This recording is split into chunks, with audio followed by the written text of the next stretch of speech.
Hello friends. आज की इस वीडियो में रोज़गार से जुड़ी हुई प्रमुख अपडेट इस प्रकार से। तो साथियों, यहाँ पर आप देख रहे होंगे कि पहली अपडेट यहाँ पर जिला सहकारी बैंक टिहरी गढ़वाल के द्वारा यहाँ पर लिपिका और कैशियर के जो है संविदा पदों पर यहाँ पर जो आवेदन पत्र आमंत्रित जो किए जाते हैं। तो साथ ही मैं आपको बता दूं कि यह जो पद होगा यह यानी अस्थायी और नितांत जो है काम चलाओ व्यवस्था के अंतर्गत ये जो है रिक्तियाँ हैं और इसके संदर्भ में यहाँ पर आवेदन पत्र आमंत्रित किए जाते हैं। यहाँ पर विज्ञप्ति प्रकाशित होने की जो तिथि यहाँ पर 8 जनवरी 2022 है और आवेदन पत्र की जो जमा करने की अंतिम तिथि है वो 22 जनवरी 2022 यहाँ पर रखी गई है। और इसमें सीटों का विवरण जो है इस प्रकार से यहाँ पर देखिए ओबीसी की यहाँ पर 2 सीटें हैं और सामान्य वर्ग की यहाँ पर 8 सीटें, कुल मिलाकर के साथ ही यहाँ पर 10 सीटें हैं और अन्य किसी भी वर्ग की यहाँ पर जो कोई सी भी रिक्तियाँ नहीं दर्शाई गई है। वहीं देखिए साथियों, यदि हम इसकी मानदेय की बात करें तो इसका मानदेय यहाँ पर 20,000 रुपये प्रति माह से रखा गया है। वहीं जो चयन प्रक्रिया है साथियों, तो चयन प्रक्रिया में इसके साक्षात्कार के यहाँ पर 10 अंक होंगे और जो स्नातक डिग्री है तो उसके अधिकतम यहाँ पर 5 अंक होंगे और जो स्नातक में यहाँ पर जो फर्स्ट श्रेणी के अभ्यर्थियों को यहाँ पर 5 अंक मिलेंगे और जो सेकंड श्रेणी के उनको 3 अंक होंगे और जो यहाँ पर थर्ड श्रेणी से प्राप्त हैं तो उनको यहाँ पर 1 अंक जो है दिया जाएगा। तो इस प्रकार से कुल जो अधिकतम यहाँ पर जो 5 अंक ही दिए जाएंगे, यानी 10+5 कुल मिलाकर के आपको 15 अंक में इसे आपको जो अंक दिए जाएंगे और जिसके अधिकतम अंक आएंगे उसको यहाँ पर जो है श्रेष्ठता और सूची में जो है ले लिया जाएगा। वहीं साथियों, जो साक्षात्कार की सूचना है उसे जो है इस वेबसाइट के माध्यम से आप लोगों को उपलब्ध कराई जाएगी और इसके लिए जो शैक्षिक और अनिवार्य योग्यता है साथियों, तो एक तो आपके पास स्नातक डिग्री होना चाहिए, वहीं 6 महीने का यहाँ पर कंप्यूटर डिप्लोमा होना अनिवार्य है।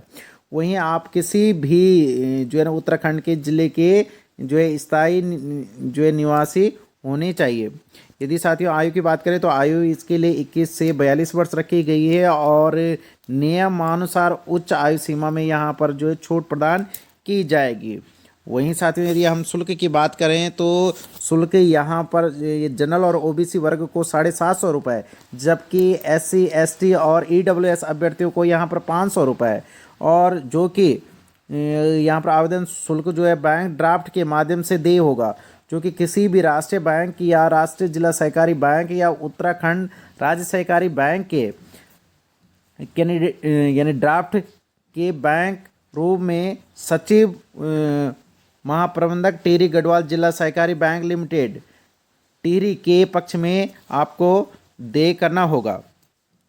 और साथियों, मैं दूसरी बात आपको बता दूं कि इसमें ऐसे अभ्यर्थी जिनका यहाँ पर चयन हो जाता है तो उनको 1 लाख रुपए की FDR यानी सिक्योरिटी के तौर पर जो है बैंक के पक्ष में बंधक जो है करानी इसमें अनिवार्य होगी।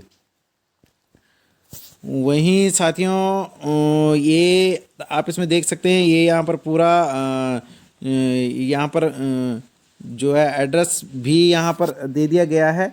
तो एड्रेस आप इस एड्रेस को आप लोग यहाँ पर नोट कर देंगे और साथ ही ये यहाँ पर पूरा जो है प्रारूप दे दिया गया है, तो आप इस निर्धारित प्रारूप पर जो है अपना आवेदन पत्र को भेज सकते हैं।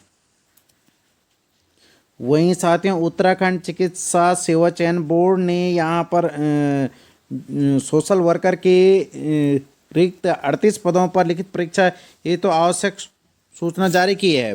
तो इन्होंने कहा है कि यहाँ पर 23 जनवरी 2022 को रविवार को प्रातः 11 बजे इसकी यानी लिखित परीक्षा आयोजित की जाएगी।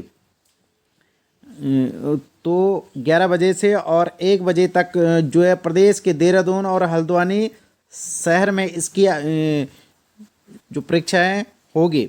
और इसमें यह भी बताया गया है कि अधिक जानकारी के लिए आप लोग जो है इस वेबसाइट का जो है अवलोकन कर सकते हैं और जो इसका एडमिट कार्ड है वो 9 जनवरी 2022 से जो है आप दी गई वेबसाइट में जो अपनी पंजीकरण संख्या और पासवर्ड जो है अंकित करके डाउनलोड जो है कर सकेंगे। वहीं साथियों असिस्टेंट प्रोफेसर की भर्ती में भी आयु सीमा में छूट दी जाएगी। और साथियों मैं आपको बता दूं कि प्रदेश में असिस्टेंट प्रोफेसर की भर्ती के लिए उम्मीदवारों को अधिकतम आयु सीमा में छूट का लाभ नहीं दिया जा रहा था। इस पर उत्तराखंड के जो राज्य निर्माण आंदोलनकारी सम्मान परिषद के पूर्व अध्यक्ष रविंद्र जुगरान ने सचिव कार्मिक अरविंद सिंह हैंक से मिलकर के उन्हें स्थिति से अवगत कराया था। इसके बाद सचिव कार्मिक की ओर से जारी आदेश में कहा गया है कि ये उत्तरांचल लोक सेवा भर्ती के लिए आयु सीमा का शिथिलीकरण नियमावली 2003 के नियम 3 में प्राप्त शक्तियों का प्रयोग करते हुए सीधी भर्ती के समूह का के पदों पर चयन वर्ष 2021-22 में अधिकतम आयु सीमा में 1 वर्ष की छूट प्रदान किए जाने की मंजूरी दी गई है। वहीं 189 इंटर कॉलेजों को मिले प्रधानाचार्य बनने के लिए प्रधानाध्यापक के पद पर 5 साल की मौलिक सेवा जरूरी है। शासन ने पदोन्नति से छूट का लाभ देते हुए 189 हेडमास्टरों की पदोन्नति की है। वहीं साथियों centre for aromatic plant Selaqui Dehradun में यहाँ पर साइंटिस्ट बी के लिए यहाँ पर जो है एप्लीकेशन जो है आमंत्रित जो है किए जाते हैं। और इसके साथियों जो सैलरी है वो यहाँ पर पे मैट्रिक्स लेवल 10 है। और इसमें जो है रजिस्टर्ड डाक के द्वारा या स्पीड पोस्ट के माध्यम से 3 फरवरी 2022 तक जो है 5 बजे सायं तक जो है आवेदन पत्र आमंत्रित किए जाते हैं। साथियों अधिक जानकारी के लिए आप इस दी गई वेबसाइट का अनुकरण कर सकते हैं। वहीं साथियों सरकार ने यहाँ पर जो है कोरोना संक्रमण के बढ़ते मामलों को लेकर के 12वीं तक के सभी स्कूलों को ये 16 तारीख तक और जितनी भी राजनीतिक यानी रैली हैं तो उनको 16 तारीख तक यानी 16 जनवरी तक यहाँ पर जो है बंद रखने का निर्णय लिया है। वहीं साथियों नीट और पीजी की काउंसलिंग को लेकर के यहाँ पर नई अपडेट है। सुप्रीम कोर्ट ने केंद्र को अखिल भारतीय सीटों पर 27% जो है अन्य पिछड़ा वर्ग यानी ओबीसी व 10% ईडब्ल्यूएस कोटे के साथ नीट और यहाँ पर पीजी पोस्ट ग्रेजुएट और अंडर ग्रेजुएट यानी यूजी काउंसलिंग के साथ आगे बढ़ने की अनुमति दे दी है। साथियों अब मेडिकल की पढ़ाई के लिए 4 महीने के बाद फिर दाखिला शुरू हो सकेगा। वहीं जो कोर्ट ने ईडब्ल्यूएस के उम्मीदवारों के लिए निर्धारित 8 लाख रुपए की प्रतिवर्ष आय का मानदंड लंबित याचिकाओं के अंतिम निर्णय के अधीन रहेगा। और वहीं ईडब्ल्यूएस जो मामले में अगली सुनवाई यहां पर 3 मार्च को होगी। वहीं सुप्रीम कोर्ट ने पिछले साल 12वीं के यानी बोर्ड विद्यार्थियों में अंक सुधार परीक्षा देने वाले विद्यार्थियों को बड़ी राहत दी है। कोर्ट ने कहा है कि सीबीएसई को पिछले साल के परीक्षा परिणाम तैयार करने में विद्यार्थियों को मूल परीक्षा और अंक सुधार परीक्षा दोनों में बेहतर प्रदर्शन करने वाले जो अंक को चुनने का विकल्प देना होगा। पिछले साल जून में सीबीएसई की नीति में कहा गया था कि सुधारात्मक परीक्षा के नतीजे ही यहाँ पर अंतिम होंगे, मूल परीक्षा के नहीं। सुप्रीम कोर्ट ने दिसंबर में बोर्ड को इस नीति पर पुनर्विचार के यहाँ पर निर्देश दिए थे।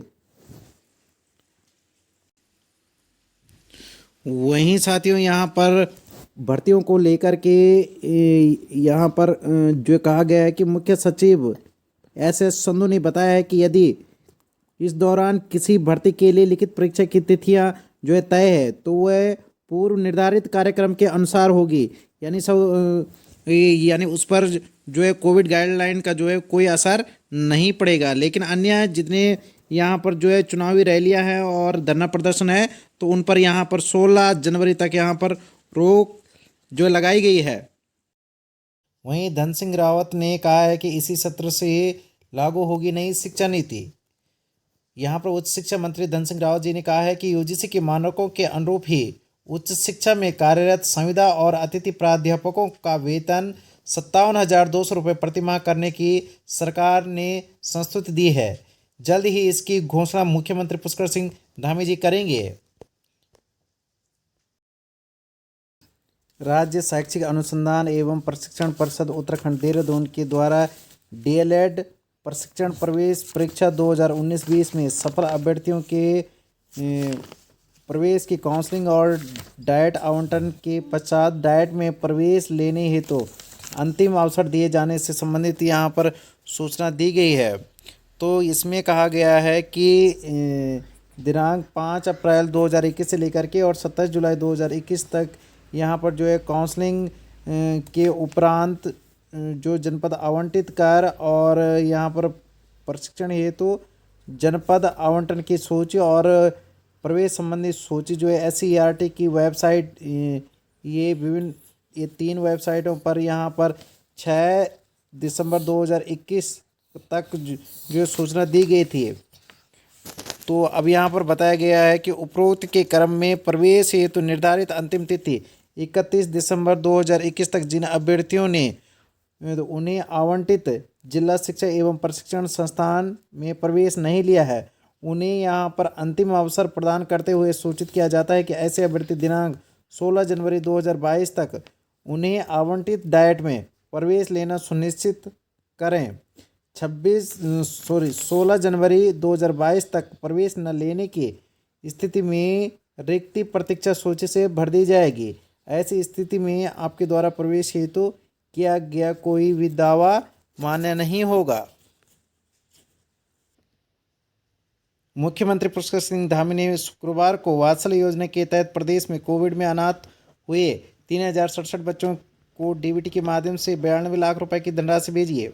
इसके अलावा हर ग्राम स्तर पर कार्यरत आंगनबाड़ी कार्यकर्ताओं को 24 करोड़ मानदेय एवं 6 करोड़ रुपए की प्रोत्साहन राशि डीबीटी के माध्यम से दी है। वहीं कोरोना की दस्तक के बाद उत्तराखंड हाईकोर्ट नैनीताल में 10 जनवरी से आवश्यक वादों की सुनवाई ऑनलाइन होगी।